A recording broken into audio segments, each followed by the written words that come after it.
It's No Mow May for some mid-Michigan communities, but not all. If you decide to participate in a city that doesn't recognize the effort, you could face a fine. In Lansing, people who let their lawns get more than 8 inches high will get a warning. And if it's not taken care of, the city will impose a fine. Good evening. I'm Ann Emmerich. And I'm David Andrews. So far this May, the city of Lansing has issued about 1,400 warnings for overgrown grass. Now, No Mow May is meant to benefit the bees, but not all cities allow it. News 10's Aaron Bowling joins us now to tell us why and how people feel about it. And the residents I spoke with today see unoccupied homes as a bigger problem. While they appreciate the need to protect pollinators, they also say they appreciate the rules to keep lawns maintained. I understand the concept of encouraging pollinators, definitely. Sue Quagliata and her husband live in Lansing and keep their lawn mowed and their gardens tended to.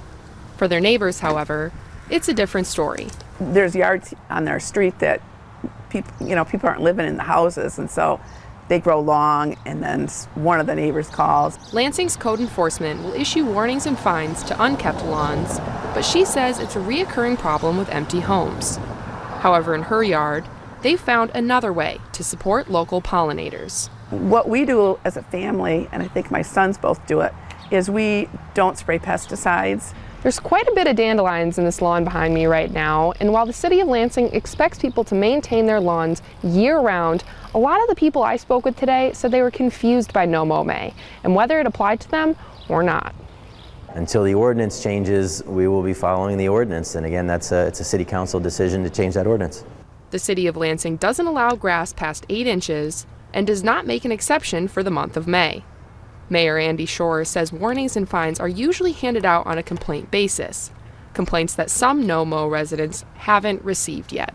Yeah, no, we haven't. I was a little bit concerned that we would, just because our neighbors have, beautiful lawns and they've all mowed it, except for one of our neighbors. It's a small thing that we can do, and if you don't want to do it, maybe don't complain on your neighbors.